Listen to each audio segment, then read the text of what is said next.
वो मुसलमानों की दुश्मन नहीं है, बल्कि वो मुसलमानों की दुश्मनी करके ही सियासत पे आई है। इसलिए वो समझती है, मैंने तमसील दिया कि एक बड़े साहब का बच्चा रो रहा था, नौकर को कहा बहला के लाओ, फूल की क्यारियों में ले गया, रंग बिरंगे फूल दिखाया, बच्चा संभल नहीं रहा था, कीमती कीमती खिलौने दिए, लेकिन बच्चा रो ही रहा था। अचानक तालाब के किनारे एक बिल्ली नजर आई और उसके नौकर ने बिल्ली के गले में रस्सी बांधी और पानी में डुबाया उठाया। बिल्ली जब जब परेशान होती थी, गोद का वो रोता हुआ बच्चा मुस्कुराने लगा और खिलखिलाने लगा।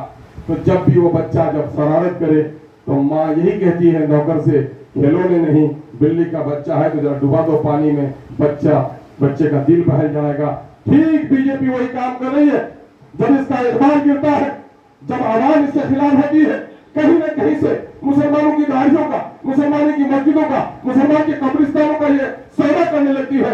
जब यह तमाशा करती है तो देश के मासूम लोगों को गुमराह करती है कि कहीं कुछ न करे, पेट्रोल की कीमत बढ़ गई, बच्चे की नौकरी चली गई, कोरोना में नोटबंदी में हालत खराब हुई, लेकिन मुसलमानों को तो परेशान करता है। तो देश में तबका ऐसा भी हो गया है जो अपने मुस्तकबिल को नहीं बल्कि दूसरों की परेशानी से खुश होता है। हमें उन तक भी पैगाम ले जाना है कि मेरे जलने से तुम्हारे दिल में कोई ठंडक नहीं पहुंचेगी, बल्कि मेरा आसिया जब जल के खत्म हो जाएगा तो दूसरा निशाना तुम बनोगे। जब सामने में जुल्म हो रहा है, चुप बैठे हो, तो अगला निशाना तुम हो। उनको भी हमें बाखबर करना है।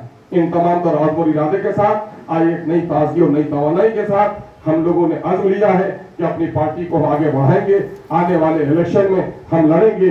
बीजेपी हमारी दुश्मन है ही, लेकिन मैं अक्सर एक शेर पढ़ता हूँ कि न गुल अपना, न हार अपना, न दुश्मन बागवा अपना, हाय किस चमन में बनाया मैंने आशिया अपना। आज पार्टी में दो धड़े में बढ़ जाते हैं, एक लोग सत्ता वाले, एक लोग विपक्ष के। लेकिन हमारा हाल ये है कि हम विपक्ष के भी विपक्ष बने हुए हैं और सत्ता के तो दुश्मन है ही।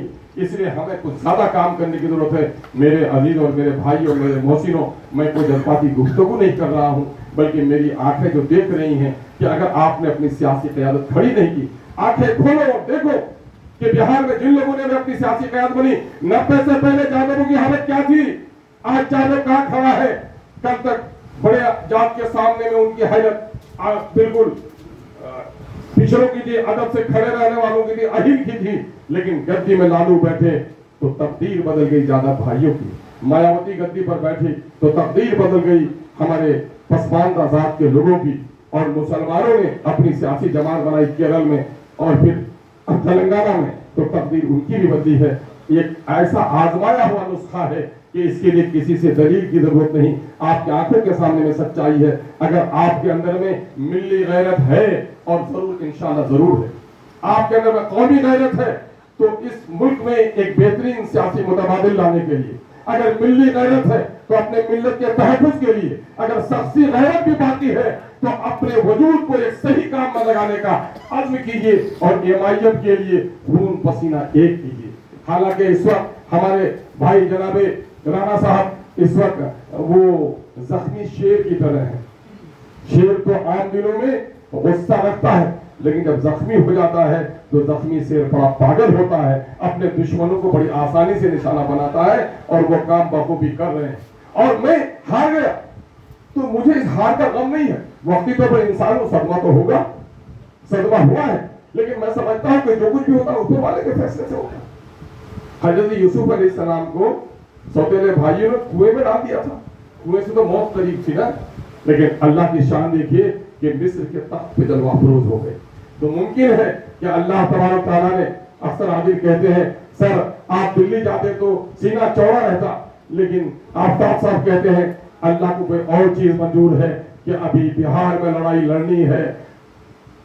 इसलिए मैं भी हिम्मत कर लेता हूं कि तूफान कर रहा है मेरे अज़्म का तवाफ, दुनिया से समझ रही है कि कश्ती भंवर में है, कश्ती भंवर में नहीं है, बल्कि तूफानों का हम मुकाबला करेंगे। और आप जैसे लोगों की बदौलत, आप जैसे लोगों की बदौलत, एक आवाज पर 400 किलोमीटर दूर सीमांचल से लोग आ गए, एक आवाज पर मदद से लोग आ गए, एक आवाज पर भागलपुर से लोग आ गए।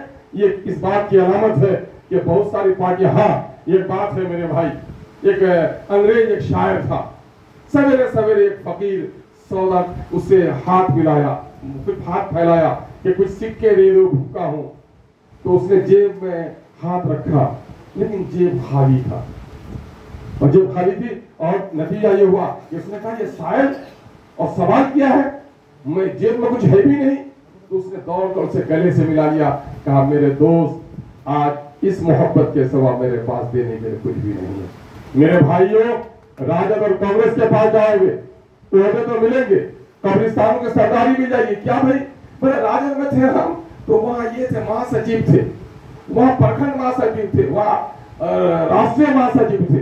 मैंने कहा ए बादशाह बेसल्तनत, सुन, तेरे महासचिव बन जाने से तेरी कम्युनिटी, तेरे बस्ती का न तो नाला बना सकता है, न किसी गरीब मजलूम की पैरवी कर सकता है। ये तमगा लेके खाएगा, ये धोखे की टट्टी है, उसमें मत जा।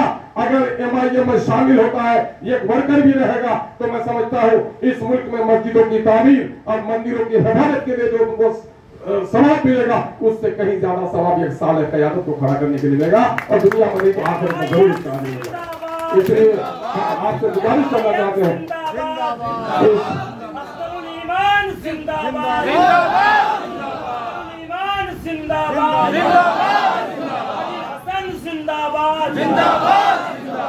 मैं अखिलेश्वर शर्मा साहब का, जनाब भाई वीरेंद्र पासवान साहब का, जनाब भाई रंजीत राणा साहब का, भाईजान क्या नाम हुआ, रत्नेश साहब का बड़ा शुक्रगुजार हूँ कि आज इन लोगों ने आपकी पार्टी में शामिल होने की वजह से उनके जो जाति लोग हैं, जो फिरका परस्त हैं, इंसाफ पसंद लोग नहीं कहेंगे, फिरका परस्त लोग कहते हैं कि लोग भटक गए हैं।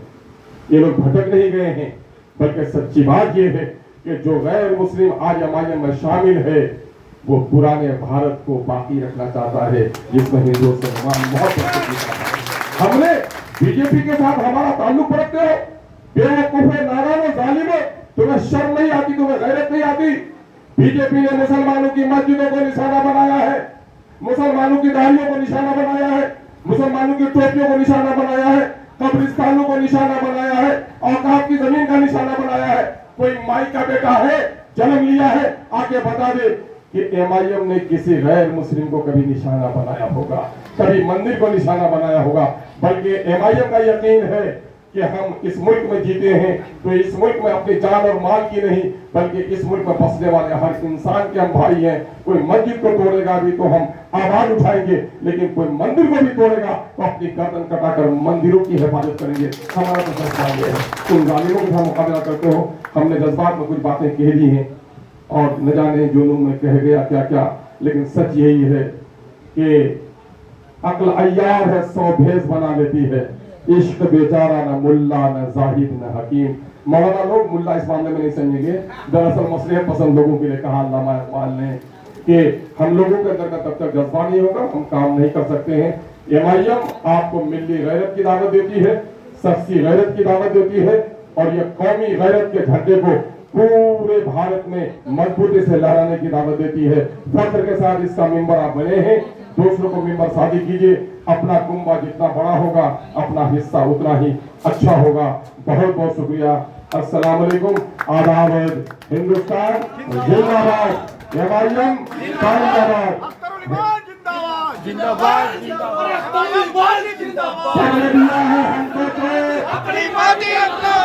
मैं जो दोहराऊं का पार्टी का नारा था, अभी आदिल साहब की गुफ्तगू होनी है। सबने दिया है, वही जुमले दोहराइए जो जुमले मैं दोहराता हूँ। सबने दिया है हमको चोट, अपनी पार्टी अपना वोट, सबने दिया है हमको चोट, अपनी पार्टी अपना वोट, अब अपनी पार्टी अपना वोट, अब अपनी पार्टी अपना वोट। अपनी पार्टी अपना वोट। जिंदाबाद क्या आप लोग जिंदाबाद।